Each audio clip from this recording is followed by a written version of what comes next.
Greetings. Welcome to Present Moment Conversations here.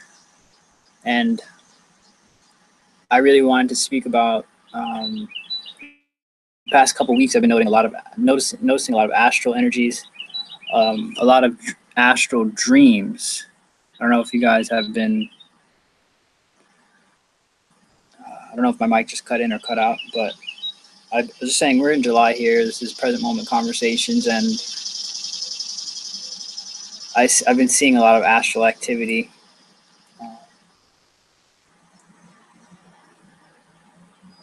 There's, in a way, I just wanted to do my own,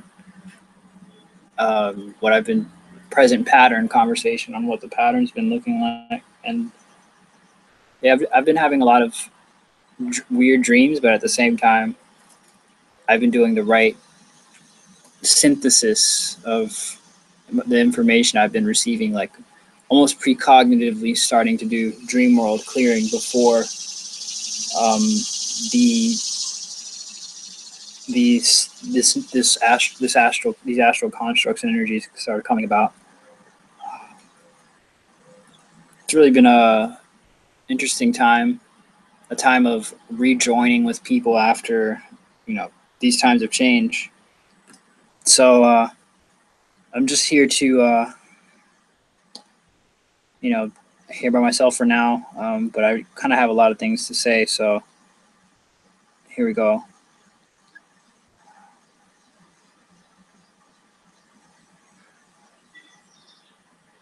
Yeah.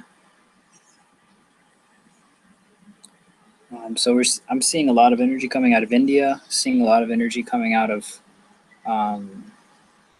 specific parts of the world right now. I'm getting a lot of different traveling pings, like you should travel. And it's not resonating with me because I know that I'm supposed to be grounded and just allowing store massive amount of energy. Just having vast, and that's what I'm in the process of doing through the dream world processes and all these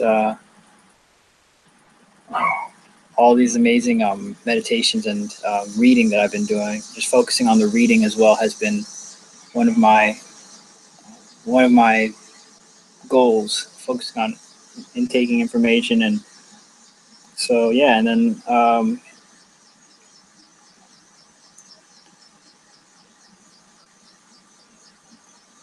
yeah, I just got a smartphone back recently, and I've noticed that now it's more discreet with, say, if you've gone on hiatus, but I'm very familiar with the smartphone realm, Snapchat, Instagram, Facebook, you name it. Most of the bigger things on I know in and out. I just know it, like, and it's interesting now because there seems to be kind of a precognitive. I mean, this is an old iPhone that I used to have that I lost and just found. I was on a flip 4G phone. The phone was still 4G, so in my mind, but it didn't have apps. Didn't have apps that everyone was connected to that could easily get hacked into. Right? It didn't have apps to where if you had everyone. This is how iPhones are to me, in my opinion, and why it's locked and usually kept stored away. You can have any password and username and log in to practically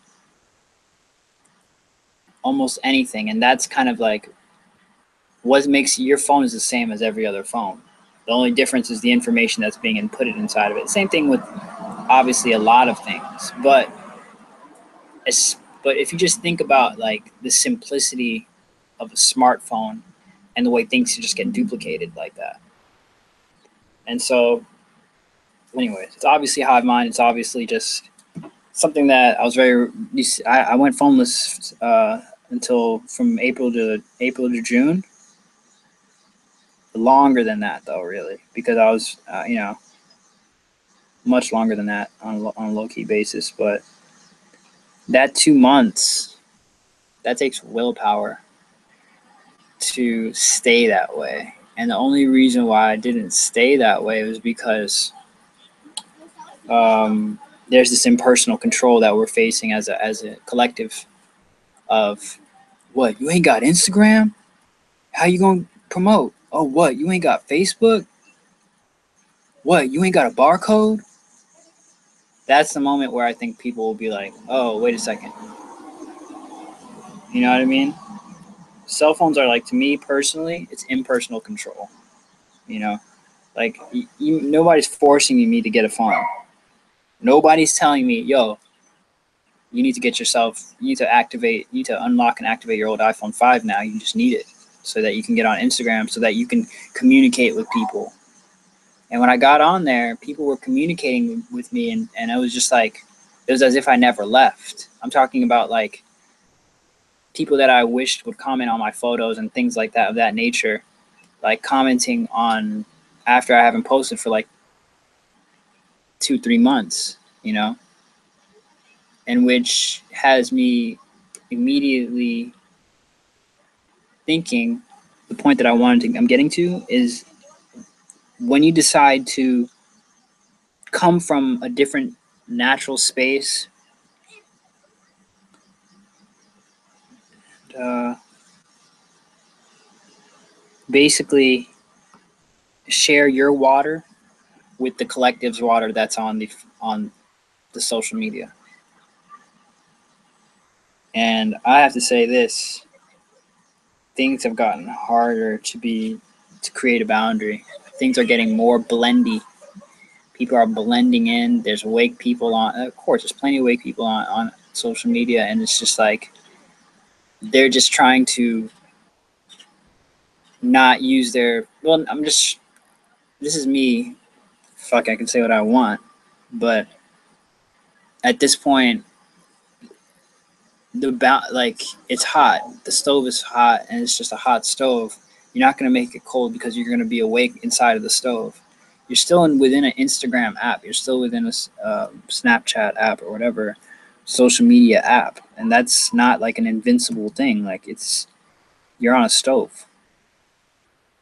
So, um,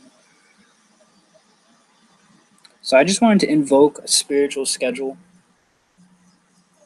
Name it to claim it process of invoking a spiritual schedule. Uh, Ones in which I release all the external schedules of going too hard on yourself, and the back to reality phases as well. So you have the going too hard on yourself as, oh, wow, oh my gosh, I can't believe you're freaking reading 30 pages a day.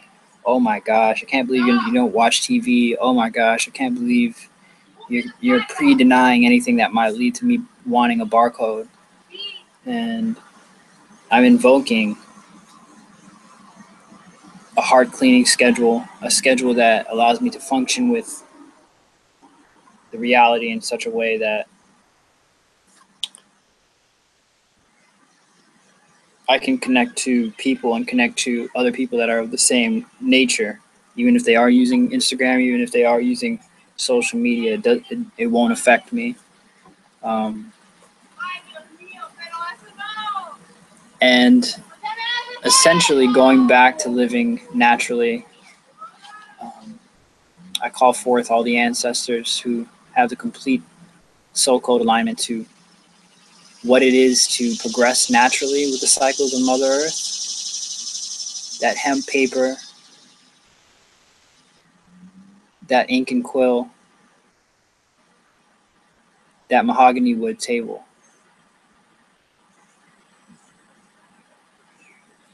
That Tesla, that pre-Tesla, that non-suppressed progress.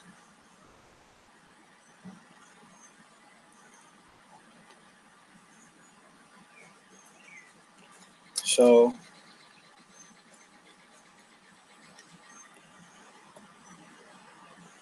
once again, I have, the invocation of this spiritual schedule, which means for me, it is what I name to claim. It's boundaries. It's a certain amount of understandings being gleaned. It's a certain amount of avatar status within my body that's completely aware of what I need on with the body, and uh, what I need with the soul, and occasionally what I need for the spirit, so that I can use the spirit as a vehicle to get me closer to the soul, which is all spirit I think is at its highest level supposed to be used for, and where the boundaries need to be erected, and where do I need to let down and be more humble in the situation. Where do I need to withhold? Where do I need to give? Where do I need to reflect? Where do I need to take action?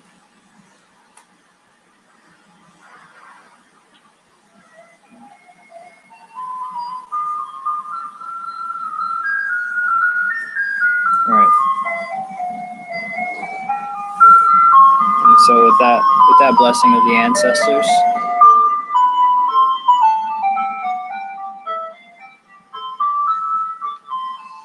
I now ask all ancestors to enter this into the Akashic record for all sentient kind to understand. Our schedules are not based on the placebo net schedule of everyone else. Thank you. Cool.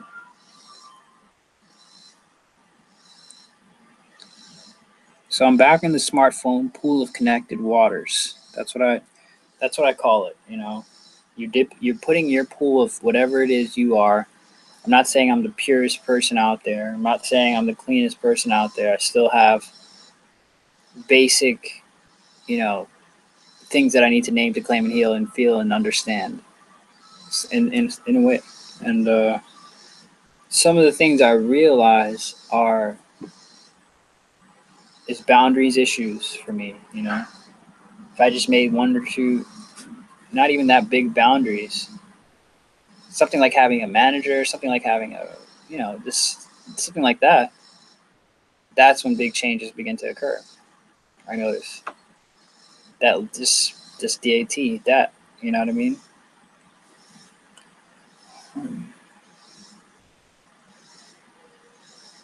I was just thinking, I was emailing a big personality for a book I was working on, and she had a an assistant, and I was just thinking, like, I don't even have to have an assistant. I can just create a new Gmail account and create a fake name and just be like, hey, I'm Jeff. Abraha will see you shortly. Just needs to blah, blah, blah, blah, blah. You know what I mean? Like, quite literally, because that's the type of boundary that creates a huge difference. Creating an assistant fake email so that people don't have a direct line to you, like the same line that all your personal friends have to you. And even with smartphones, like having a second smartphone, right? This concept of using the double-edged sword and balancing it out, making it out of a double-edged sword situation unscathed, like what the phones are right now. Okay. All right, perfectly segued into the next topic. Okay.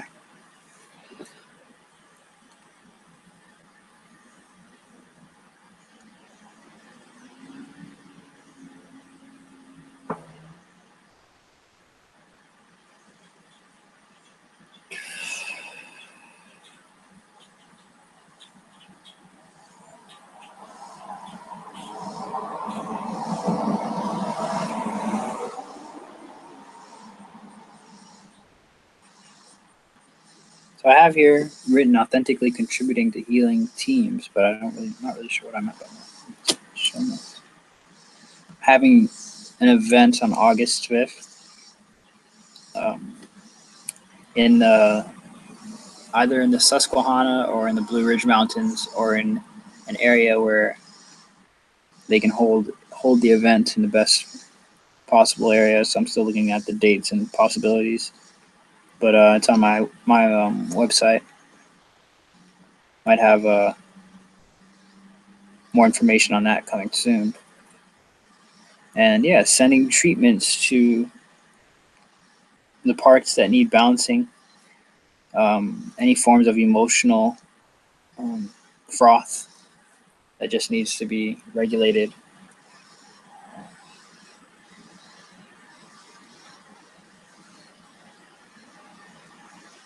Being that community member that you want to see and live with and be around.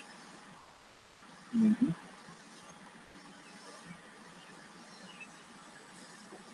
Okay. And I had this moment before I was going to do this stream where I was going to say something that was a revocation, but I turned it into an invocation with the revocation stating what it is that I don't want within the invocation. And it was just a lot easier for me to say, like, I needed to be understood, clearly understood, that I needed that spiritual. I'm a spiritual schedule person, so you know how my body works is a part of my schedule. So if I know every 56 days I have new fresh blood, that's key. Things of that nature, which would be, I embrace the complexity that entails, which is probably not complex. There's a thing, like, you're always kind of feeling it already. You're always kind of already feeling that you're going to have fresh blood. You're already kind of feeling that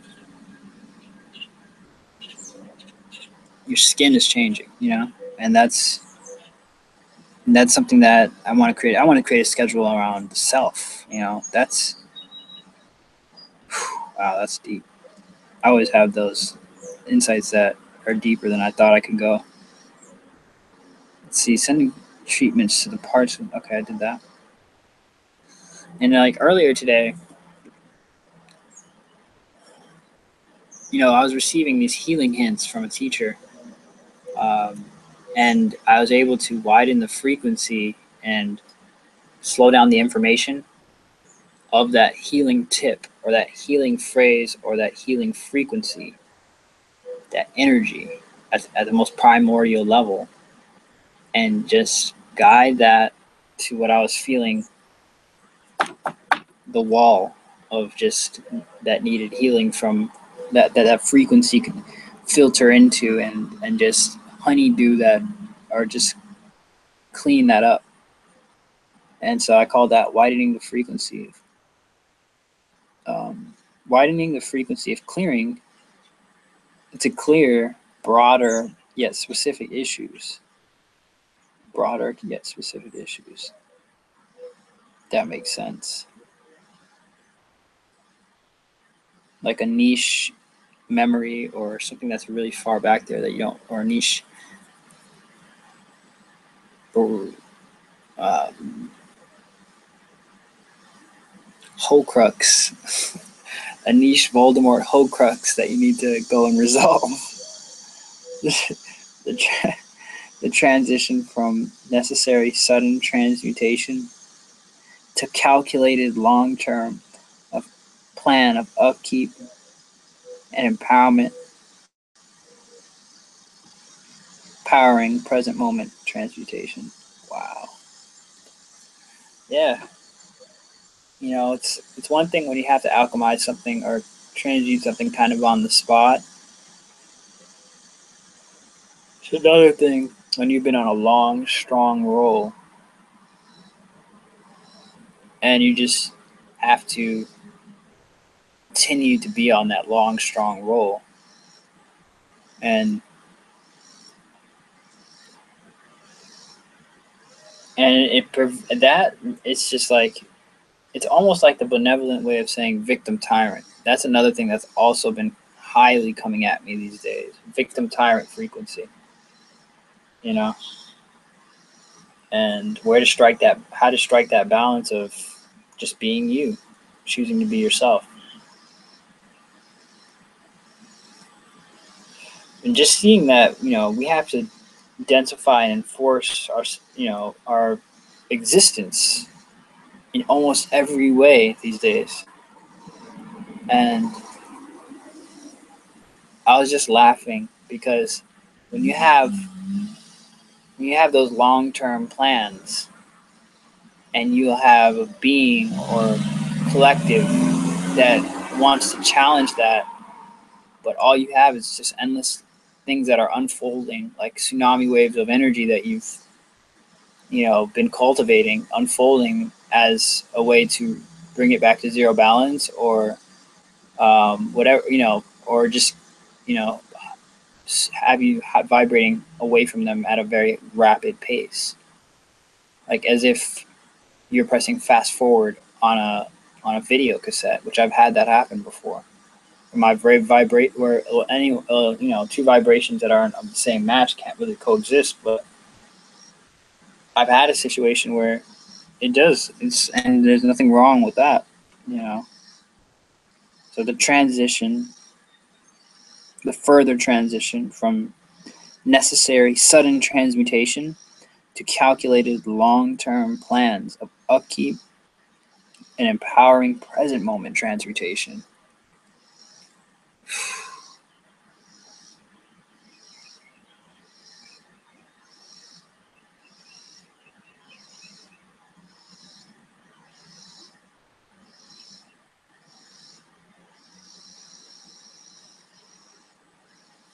That present moment, these shows here, I feel like for me, like when I started the present moment conversations, it was a lunge into a topic. I could say that it felt on the side. It felt very on the side. I didn't realize how important it is. It's that rush. It's that feeling of breaking, making, sustaining. And it's absolutely momentum driven in a way. There's so many different frequencies to presence, right? It can be momentum. It can be like this a forever wheelie kind of energy, forever in a like motorcycle double wheelie type energy. And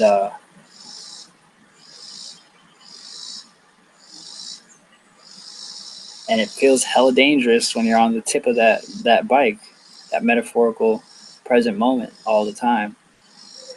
As I was preparing for the show, I could literally feel that. But then there was kind of a piece that set in, and it just kind of helped me realize the bigger picture of what I'm doing. And